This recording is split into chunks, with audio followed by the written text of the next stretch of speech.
Madame, monsieur, bonjour et bienvenue pour cette nouvelle édition de la Coupe du Monde en 90 secondes. Aujourd'hui, on va parler un tout petit peu du Brésil qui est entré hier et qui nous a fait une petite folie absolument magnifique. Les mecs, de toute façon, c'est pas compliqué. Ils ont vu ce qui est arrivé aux nains, ils ont vu ce qui s'est passé pour les chleux, ils se sont dit, les gars, on y va, let's go, on est obligé de les enfumer. Bon.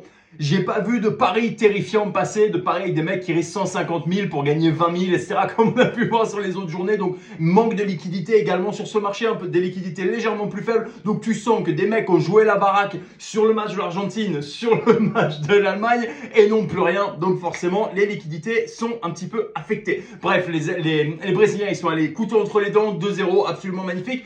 Grosse surprise du mondial. Par contre, Neymar s'est blessé. Neymar s'est fait la cheville. Classique en fait. Classique. Bref. En tant que bon supporter du PSG, forcément, ça fait un petit peu chier. Quoique, il va se reposer, il va se faire le petit carnaval de Rio, il va être au taquet pour la Ligue des Champions. Bref, peu importe. Le Brésil qui nous a marqué un doublé absolument magnifique, absolument somptueux. Parfait. Demain, France-Danemark. Sans transition, j'ai vu que le Danemark n'était pas inquiet, ne s'inquiétait pas du match contre la France. Il faut l'expliquer qu'en fait, c'est pas comme un parapluie, frère. C'est pas parce que t'es pas inquiet que tu vas pas te prendre une déferlante absolument terrible. Aujourd'hui, à suivre, Angleterre, États-Unis. Normalement, ça devrait être très cool. Ça devrait être un tout petit peu plus compliqué pour l'Angleterre. On va voir un petit peu ce qu'ils ont dans le ventre. On va voir si Kane a encore un petit peu de guibole.